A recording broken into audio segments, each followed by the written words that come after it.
Now, I know that you still want to do the UFC. Yes. But you did get approached to do power slapping. I did.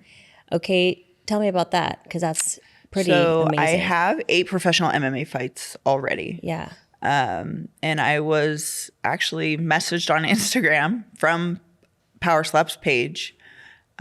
So from Dana White himself? I'm not sure who runs the page. Okay. Probably like Erica or Like Frank, his people, asking me to see if I was interested. And I had never watched it. That's what I was going to ask you. Seen it. Right. I didn't even know it was a thing. Right. Like I had no idea because I'm not on social media like that. So I'm not seeing all these reels and all of these things.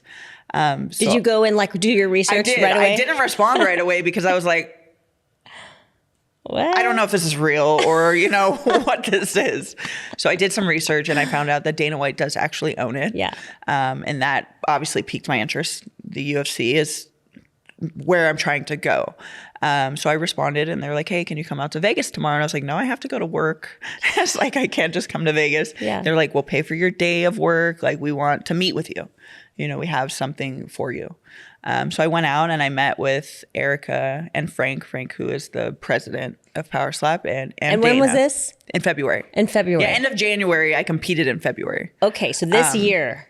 This year, correct. So Dana White, Frank, and Erica. Erica. Yes. Okay, that's awesome. So I sat down and had a meeting with them and kind of just listened to what they had to say. And they were talking about the girl that I competed against the first time and that she has all these knockouts and they're having a hard time finding people for her to slap.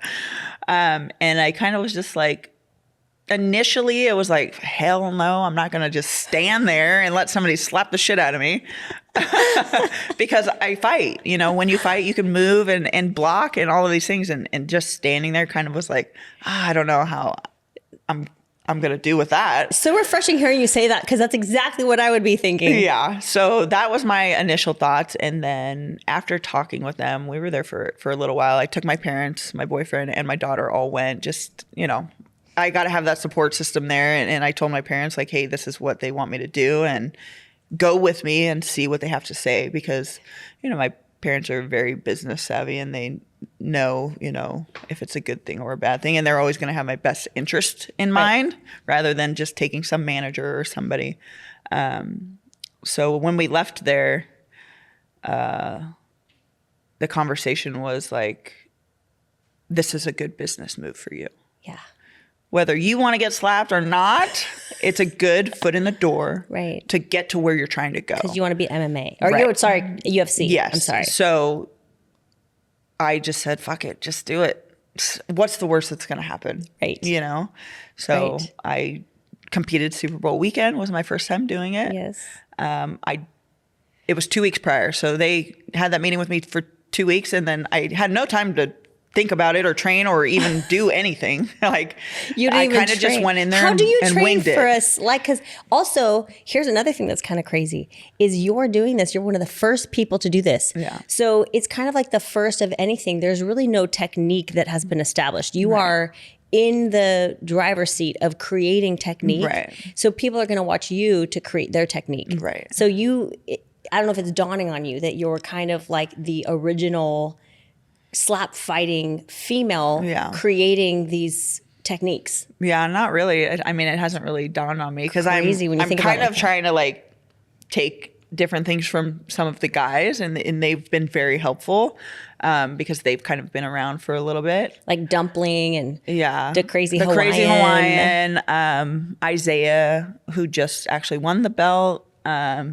Emmanuel, who had the belt. So I'm going to all the champions and getting some advice. Watching them, yeah. But yeah, it's definitely a very interesting sport.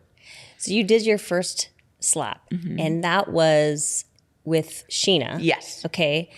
That was crazy because there was a lot of hype around you two. Yeah. Because let's just say it like it is. You two are very beautiful women. Thank you.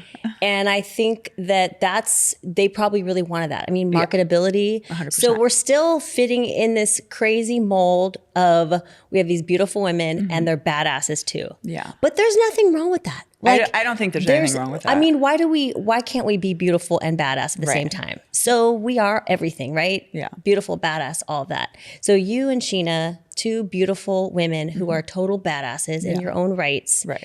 Won a million titles. You guys are just both incredible. Yeah. I was not expecting to see what I saw. Yeah, I don't think anybody was.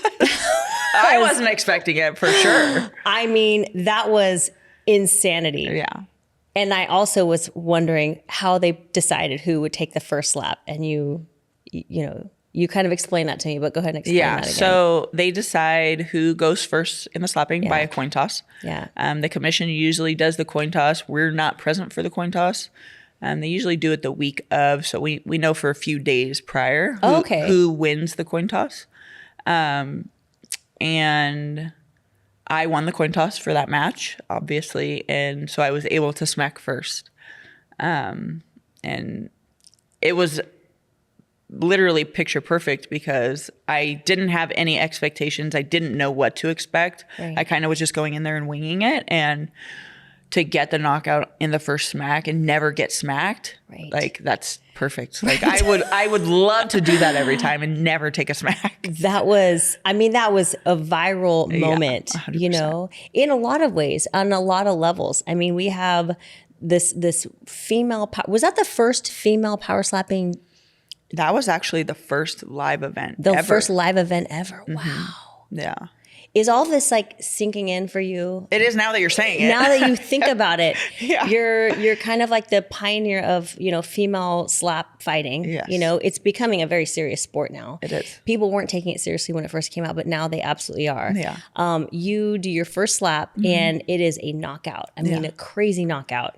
Yeah. From there, then what's the hype around you? What people are now in your ear? You're getting, I'm sure. I mean, the attention obviously went, the video went viral. It had like 500 million views.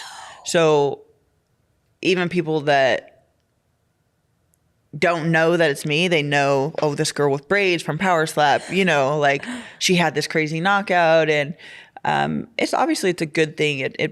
And I feel like for power slapping, the girls draw the numbers more.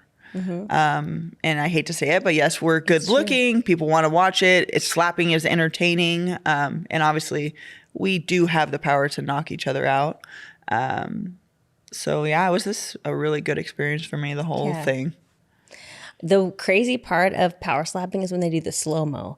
And I know they have to do that because they have to see if there was a foul. Right. And this is something I'm learning right now, which is there are fouls because it's not just a free-for-all. You can't just slap wherever, however. Correct. So tell me about the fouls and tell me about how they do that. So it's definitely a thing right now. Obviously, it's so new. Everybody's still trying to learn the technique and making sure that we don't move our feet because you can't move your feet. Your feet have to stay flat. That would make sense because then you'd have some wind up and some momentum. So, and then also with the slap, it's required that there's 3 points of contact at the same time. Got it. So you can't lead with the palm. Obviously, that's gonna knock anybody out. And then also there's like a range on the face that you can hit. You can't hit too high and you can't hit too low or like too deep in the ear. So there is a target spot and, the refs are also new. Everybody's new. The rules are kind of all over the place. The judging's kind of all over the place. There's certain things that you look at that, okay, that was a good slap. And then somebody else does the exact same slap and they're called for a foul or like, it's just not consistent right now. And I get it. It's brand new. And it's something that everybody's learning. But there's definitely rules and technique and things that go into it. It's not just, let me just come out here and slap the shit out of somebody. How deep do you think you are in your power slapping career right now? I mean, I'm fairly new. I still foul, I feel like I'll do you still feel that? Do you feel the fire in this right now? I'm still going to compete and do it. I love doing it. Honestly, Power Slap does an amazing job. I have so much more fun doing Power Slap than MMA. It's not even funny. Like the atmosphere is good. The people are good. Everything is taken care of. And it's not like this animosity. I'm going to slap you. okay, we're not standing in a cage for 15 minutes and punching each other and trying to choke each other out. I have a different feeling towards you prior to the fight than me and some girl standing up there and slapping each other. Like, I'll be your friend if we're slapping each other. Right. I'll talk to you before, but fight week for MMA, like, I don't talk to you. I'm not like trying to be your friend. Like, we're trying to take each other's heads off. Like, I'm not, but for slapping, it's so different. Like, the atmosphere is just fun and I'm never going to try to take you on, so you don't have to worry about that. But yeah, power slap is a lot funner of an atmosphere.